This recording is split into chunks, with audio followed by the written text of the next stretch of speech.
Olá, me chamo Felipe Vivian e o tema de hoje é sobre um descanso para a alma.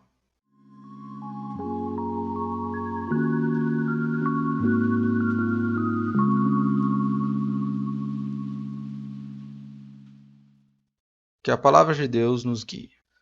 Antes de fazermos a nossa reflexão sobre o texto, vamos ler Mateus capítulo 11, versículo 25 a 30. Diz o seguinte: Naquela ocasião Jesus disse: Eu te louvo, Pai, Senhor dos céus e da terra, porque escondeste essas coisas dos sábios e cultos e as revelaste aos pequeninos. Sim, Pai, pois assim foi do teu agrado. Todas as coisas me foram entregues por meu Pai. Ninguém conhece o Filho a não ser o Pai, e ninguém conhece o Pai a não ser o Filho e aqueles a quem o Filho quiser revelar.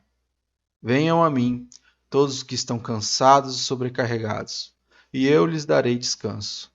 Tomem sobre vocês o meu jugo e aprendam de mim, pois sou manso e humilde de coração, e vocês encontrarão descanso para as suas almas, pois o meu jugo é suave e o meu fardo é leve. Neste trecho tirado de Mateus, capítulo 11, versículo 25 a 30, podemos dividir o ensino de Jesus em três partes. A primeira, Jesus diz a quem foi revelado sua missão na terra. A segunda parte, Jesus fala que somente o Filho conhece o Pai. E, por fim, na terceira parte, Jesus afirma que ele dará descanso aos que o buscarem.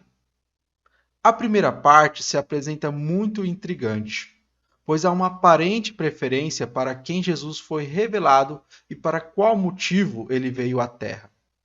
Entretanto, se observarmos o contexto onde foi inserido o texto, verificamos que Jesus está indicando uma nova aliança, que agora não é marcada mais pela circuncisão na carne, mas é marcada pela aceitação de Jesus como nosso Senhor e Salvador. Explico. Anteriormente, de Mateus capítulo 10 até o trecho em questão, Jesus envia seus discípulos para pregarem as boas novas. Logo após o envio dos discípulos, Jesus começa a ensinar e pregar na Galiléia, especificamente sobre a vinda do Messias. Neste momento, o mestre foi questionado pelos seguidores de João Batista se ele era o Messias. Nesse sentido, Jesus começa a pregar sobre o povo de Deus, naquele momento eram os judeus, que estavam rejeitando o profeta João Batista e o Filho do Homem. E logo em seguida, ele denuncia todas as cidades que viram as maravilhas de Deus feitas pelo Filho e não se arrependeram de suas transgressões. Então, neste momento, Jesus glorifica a Deus por revelar aos pequeninos a obra que estava acontecendo por seu intermédio. Neste sentido, o Mestre está pregando uma nova era, um novo reino, no qual o povo de Deus não seria mais determinado por laços sanguíneos do povo hebreu. Entretanto, os sábios e cultos, homens que conheciam a Torá e os demais livros do Antigo Testamento, não enxergavam o plano de Deus para salvá-los, pois estavam escravizados nos seus próprios entendimentos e nas riquezas terrenas, esperando que o Messias viria para devolver a terra de Canaã a eles, destruindo o Império Romano para fazê-los grandes novamente. Com esse olhar, muito provavelmente Jesus está falando dos mestres da lei e fariseus quando se refere aos sábios e cultos. Logo, podemos notar que Deus escondeu destes homens o plano divino da salvação pelo fato de se apoiarem em seus próprios entendimentos e se distanciarem de Deus, rejeitando os profetas e o Messias. Assim, mesmo que os homens conhecedores da palavra rejeitaram o Messias, Jesus louva a Deus por levar a salvação aos pequeninos, pessoas humildes que estavam sedentas da presença de Deus. Jesus nos ensina que só conseguimos compreender a verdade e o amor de Deus em suas palavras quando estamos diante dele com um coração humilde e pronto para aprender dele, visto que o orgulho e a vaidade tendem a nos afastar de Deus. Nesse pensamento, Jesus ainda afirma que nos versículos seguintes que ele é o único meio de conhecer a Deus. E, consequentemente, a quem ele decidir se revelar, este conhecerá a Deus. Mais uma vez, podemos compreender que somente os que se prostram com humildade perante o Mestre conhecerão verdadeiramente o Messias. Podemos notar isso nos evangelhos, quando homens cheios de si exigem de Jesus um sinal para provar seu caráter messiânico. Jesus nunca os atende.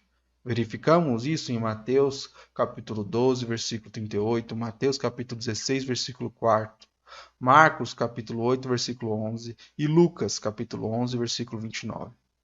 Entretanto, quando pessoas se prostraram na presença dele e clamaram por misericórdia, ele os atendeu e suas bênçãos transbordaram até mesmo das expectativas do que era esperado.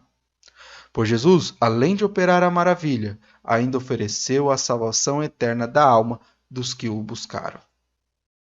Por fim, chegamos da última parte do ensino de Jesus Cristo, a promessa de descanso.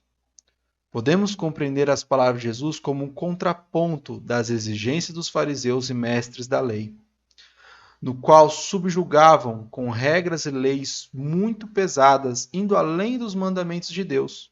Estudiosos afirmavam que os fariseus entendiam que a tradição oral criada por essa facção também era a lei de Deus.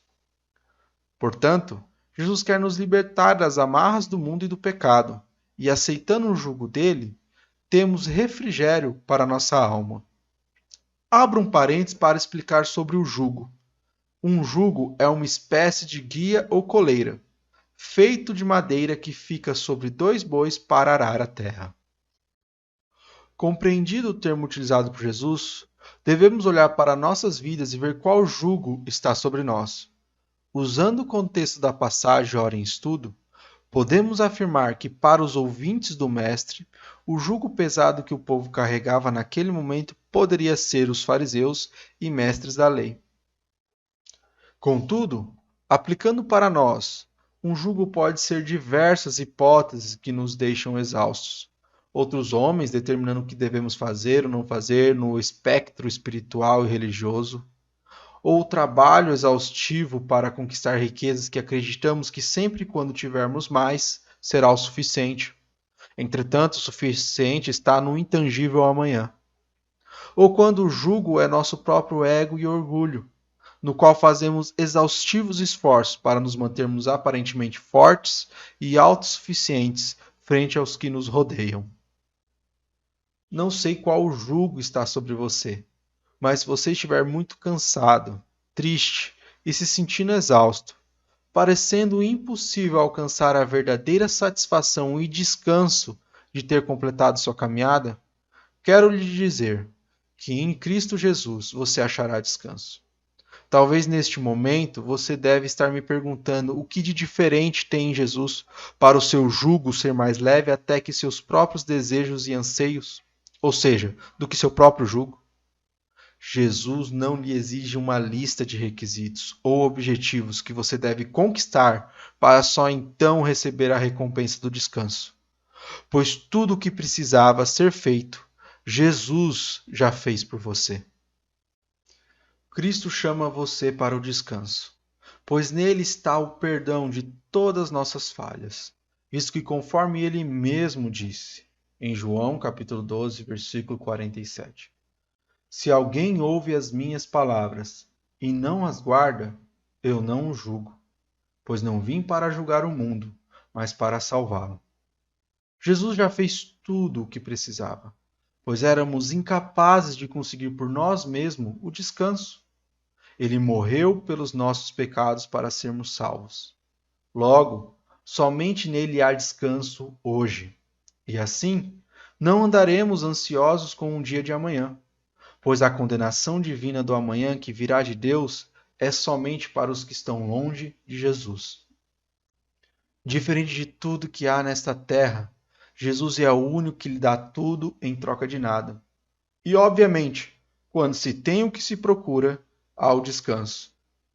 Livremo-nos de todas nossas amarras como orgulho, vaidade, desejos terrenos e aceitemos Jesus como nosso Senhor e Salvador.